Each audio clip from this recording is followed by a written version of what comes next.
Hello Leo, Sun, Moon Rising, and Venus signs. Kamusta kayo? Sana po nasa mabuti kayong kalagayan. Welcome back po sa Star Tarot. At kung bago kayo rito, welcome din po kayo. Please subscribe, like, share my videos, and leave me a comment kung naka-resonate po kayo. Thank you. So, first message ninyo is balance. Okay? So, po pwede Leo na ang iba sa inyo baka nagkakaroon kayo ng imbalance sa ngayon because marami sigurong areas of life na hindi ninyo nabibigyan ng panahon, you know. And when you are neglecting something, you are overlooking something sa buhay ninyo, diyan nagsisimula kadalasan yung problema. Diyan nag-uugat, no? Yan ang pinag-uugatan ng challenges, no, sa buhay. Kaya kailangan ng maging aware kayo, no? Ibalik ninyo yung balanse sa buhay ninyo. Okay? You need to take control of everything in your life. All right? At mabigyan mo ng pagbabalanse, bigyan mo ng oras, panahon, atensyon. Yung hindi lang iisang area of life ninyo, but other things, other areas of life. Kasi kailangan lahat yan nabibigyan natin ng panahon at atensyon. Okay? So, we have Empress. Napakaganda naman. Si Empress kasi, this is creation energy. So, maybe you're going to create something new in your life. You are going to start something new in your life. Okay? So, po pwedeng pamilya. Baka magsisimula na kayong mag-expand ng pamilya. Maaaring magsisimula na kayong bumuo ng pamilya since we also have baby dito, no? So, baka ang iba, bagong panganak, or baka nagbubuntis pa lang or manganganak pa lang. So, depende sa inyong sitwasyon. Po pwedeng kayo yan or po pwedeng yung person ninyo or someone you love, no? Baka sa ibang kapamilya ninyo, baka merong magbo-welcome ng bagong baby. But, yeah, so pwedeng sa inyo din yan, sa immediate family mo, and also maaari din na baka magsisimula ka din dito ng, let's say, bagong pagkakakitaan. Baka merong bagong money path or bagong income stream na papasok dito at magsisimula ka ng bagong pagkakakitaan. You know? At this is also an energy of abundance and prosperity. Kaya po pwedeng magkakaroon din kayo dito ng mga financial blessings, meron dadating na cold cash sa inyo, or po pwedeng opportunities, no, na siyang maghahatid sa inyo ng abundance and prosperity. So, yun. Ang importante na kapag meron dumating na oportunidad, mag-action ka agad, no? Take advantage of that opportunity. Seize every opportunity kasi yan ay padala sa'yo. Una-una, wag mong didedmahin yung mga oportunidad na yan kasi padala yan, heaven sent yan. Kasi yung mga opportunity na yan, hindi yan ipapadala sa atin kung hindi para sa atin. Diba? Nilalagay ng universe yan sa path natin because it's meant for us. Alright? Kaya mag-take action agad kayo once na merong kumatok na opportunity. So we have 8 of water. Napakaganda nito kasi this is new beginning energy din, no? This is also new beginning. Magsisimula ka din dito ng bagong chapter sa buhay mo. And kung saan ka man papunta, ano man ang sisimulan mong bagong ganap dito sa buhay mo, that is where you are finding your fulfillment. Diyan mo na mahahanap yung fulfillment mo. Diyan mo na mahahanap yung happiness, yung joy sa puso mo. Okay? Ang iba din kasi siguro sa inyo, parang you're searching for you're searching for deeper meaning, no? In life. Parang ganon. Maaring hindi na kayo masaya sa buhay ninyo sa ngayon, sa mga nagaganap. Kaya you are searching for a different avenue, or you're searching for something that you can do na hindi lang ikaw yung magiging masaya, hindi lang ikaw yung magkakaroon ng yung hindi lang ikaw yung yung makikinabang kumbaga, no, sa mga ginagawa mo. But maybe you want something or you want to do something na makakatulong ka din sa iba. You know, or mas marami kang magagawa para makatulong sa iba. Hindi lang yung para sa sarili mong benefit, no?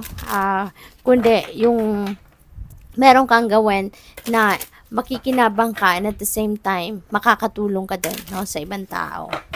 So, what else? We have restriction. Ayan. So, maybe, merong restrictive energy dito. No? Merong restrictive energy. Maybe you are being restricted by something or by someone. 'Di ba? Pwedeng meron dito mga sitwasyon na hindi mo merong mga bagay na hindi mo nagagawa, no? Maybe because merong nagbabawal or limited lang, no, yung pwede mong gawan, no? So pwedeng ganun din ang ganap diyan. So we have the Earth Fairy, physical health, grounding, foundation. Siguro you are exhausted na, no? Pwedeng physically exhausted ka, physically tired na. Baka nakakaranas ka na ngayon ng pagiging drained, pagiging burnout, you know. So, you need to take action, no, to be taking care ng sarili mo, lalo-lalo na yung physical health mo. Okay? Kasi wag mo nang hintayin, no, na totally ma-drain ka or totally ma-burnout ka. Wag na nating hintayin na ganon. Kasi mahirap na, bawal magkasakit, hindi ba? At saka, hindi maganda ang hindi maganda yung meron kang nararamdamang discomfort, 'di ba, sa sarili mo. Kaya habang maaga pa, 'di ba? Kung meron ka ng mga physical discomfort, ipagamot mo na, 'di ba? Magpa-check up ka na. Alagaan mo ng mabuti yung sarili mo, 'di ba? Healthy lifestyle na yung gawin mo. Iwasan mo na yung kung ano man ang mga bawal sa'yo, iwasan na yon. At, 'di ba, matulog ng quality sleep, get a quality sleep. Kasi, during sleep, dyan bumabawi ang katawan natin. During sleep, dyan yung katawan natin, dyan nagre-rejuvenate, dyan nagre-recuperate, no? Kaya, yun ang kailangan natin, mag-recharge, 'di ba? Kaya, make sure, no, na kahit papaano makakuha kayo lagi ng quality sleep. Kasi para mas matulungan, no, ang katawan mo na makabalik kayo sa strength niyo, makabalik yung vitality niyo, yung ganon. Okay? So, you need to take an extra effort to self-care. Okay? So, what else? We have the king. So, maaari na baka kayo ay isang leader, no? Pwedeng nasa mataas na posisyon kayo sa inyong trabaho, pwedeng ikaw ay isang manager, pwedeng ikaw ay isang boss, no? Supervisor, pwede kang siguro pwedeng politician ka din, you know, maybe you're a person of authority, no? Pwedeng ganon. Or pwede ka rin na pwede rin na isa kang tatay. You are the head of the family, no? Pwedeng ganun din ang ganap. Kaya siguro marami kang inaasikaso, maraming responsibilidad, no, na nasa balikat mo. Kasi nga, pwedeng ikaw ay isa talagang leader ng pamilya, leader ng trabaho, kumpanya, mga ganon. So, we have health. You know what? Tapos, meron kayong physical health. Tapos, ito, you know what? Napakalakas ng panawagan nito. Alagaan mo ang inyong sarili. Okay? Kung meron kayong mga gamot na iniinom, wag kayong magi-skip as much as possible. Okay? Take care of yourself. Alright? Panawagan nito. Napakalakas ng panawagan na alagaan mo ang inyong sarili. Alright? Alagaan mo ang inyong katawan. Love partnership. Pwedeng ang iba sa inyo, baka single pa. At pwedeng siguro papasok kayo ngayon sa bagong love and romantic relationship. Baka meron kayong bagong relasyon na papasukin, no, sa ngayon. Or pwede rin aside from your health, your physical health, kailangan mo ding alagaan din, yung inyong relationship. Baka napapabayaan mo din. Or baka sa sobrang busy ninyo siguro sa trabaho or business, pati yung person mo, baka nanineglect mo na din, no? So, we have self-love. Patignan mo, sarili mo talaga. Diyos ko po. Really, take care of yourself. Okay? Self-care is self-love. Okay? So, bago mo alagaan ang ibang tao, dapat yung sarili mo muna ang aalagaan mo. 'Di ba?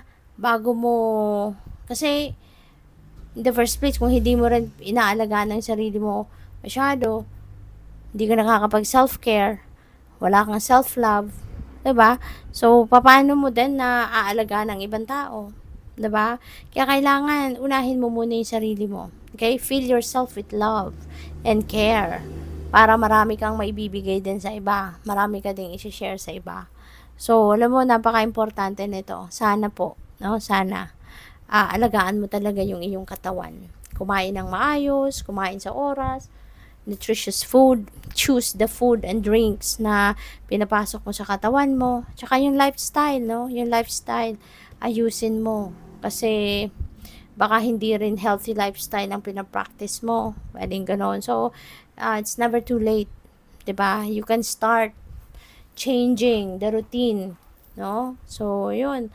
Pakitaan mo ng pagmamahal ng sarili mo. Alagaan mo ito. Alright? So, good luck. Thank you for watching. Love and light. Namaste.